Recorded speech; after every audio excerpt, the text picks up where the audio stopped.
Trinona Wayafashti, we are going to read a lovely storybook now, boys and girls, called Little Caribou by Sarah Fox Davies. And here you can see Mum and her little caribou crossing the waters, splashing up. So just let me open it up, sorry. Now look at all these, boys and girls. So many of all the other caribous crossing the tundra in that very dense Arctic land. Isn't that illustration beautiful?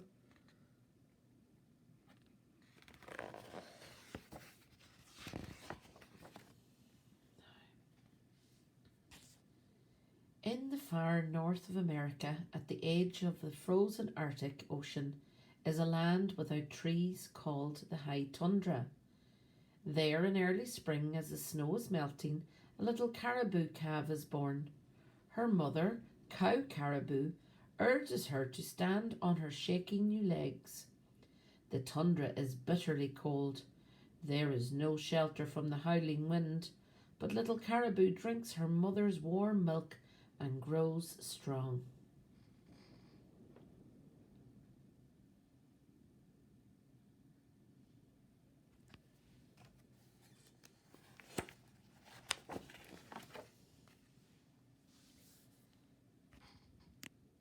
When she is 1 week old, little caribou is strong enough to run all around all day. A huge herd of caribou cows, thousands and thousands of them, roams the tundra, and with the cows are lots of other cows for little caribou to play with. Soon the clouds roll away and the sun shines day and night.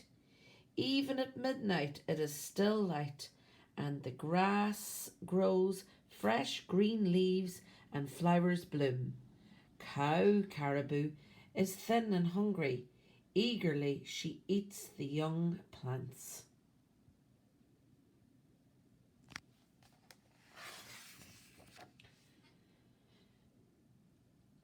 Then thousands of caribou bulls arrive to feed on the tundra. Little caribou stares at their huge antlers. The bulls join the grazing cows and calves, swelling the herd to vast numbers. But in the warm summer days that follow, flies begin to hatch from ponds and streams. They settle on the caribou, buzzing and biting. Little caribou is bitten all over, but cow caribou knows what to do. Together they run with the herd to the snowfields and the hills, where the cool breezes keep the flies away.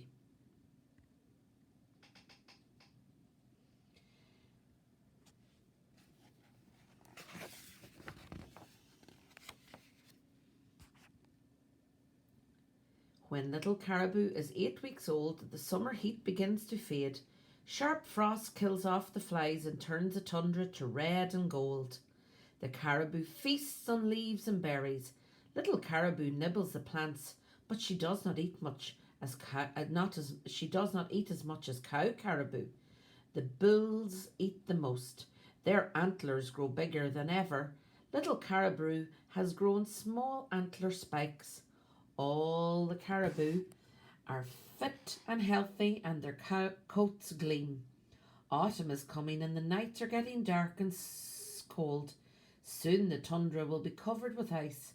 It is time for the caribou to move south towards the forests, where they will spend the winter.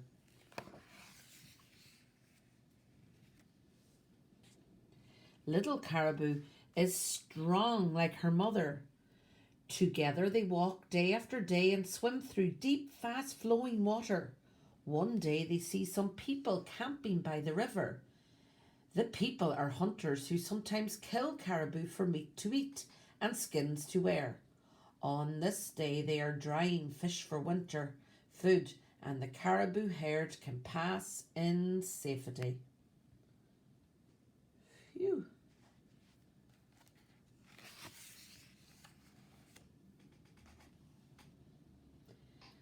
Cow caribou watches for other dangers. Wolves are hunters too. Little Caribou can hear them howling in the night. She stays close to her mother. Cow Caribou leads her calf across the steep mountain slopes and down sheltered valleys where small trees grow. The herds walk along trails worn deep and smooth by countless caribou that have gone this way before. Sometimes they cross new roads built by people working in the north.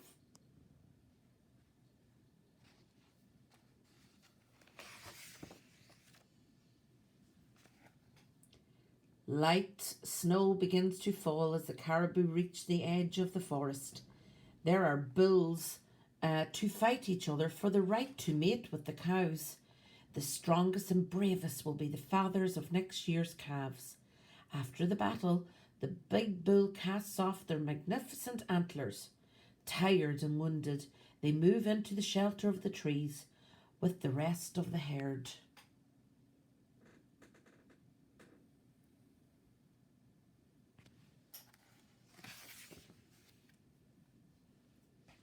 When winter comes, thick snow covers the ground. The days get shorter and shorter until there is almost constant darkness. Icy winds blow across the frozen lakes, but little Caribou is warm in her dense fur coat. Cow Caribou digs craters in the snow with her hooves to find plants for them to eat. For many months they roam the forests, always moving in search of food. They rest on windswept mountain tops away from the wolves.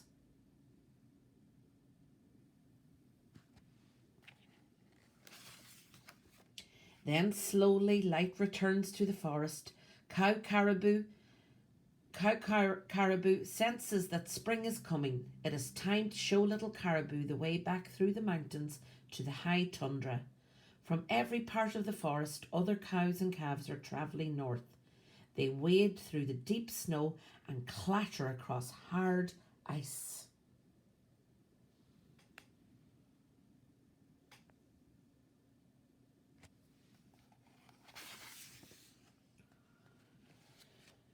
Wolves howl among the trees. Little Caribou sees them following the herd. The wolves are never far away. For days and days the caribou travel through the mountains. Blizzards blow, hiding the sun, and there's hardly anything to eat. Oh, the poor caribou, walking all them miles and miles and miles. And these wolves are never far away.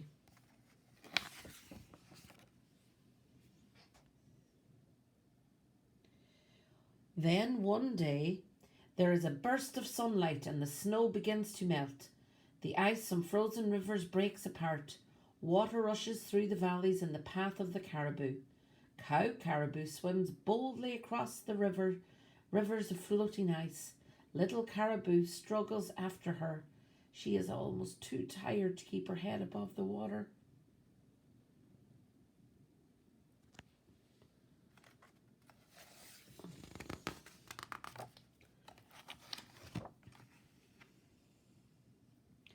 At last they reach the tundra. Soon the snow melts and the grass begins to grow. In a quiet place, Cow Caribou gives birth to a new baby calf. Little Caribou is almost fully grown. She has survived the long winter in the forest and learned to find food for herself. In her first year, she has walked more than 2,000 miles.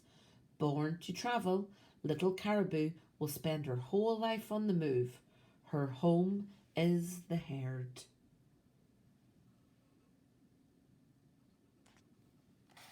And there we have a picture of all the herd. Now I hope you enjoyed that lovely story, boys and girls.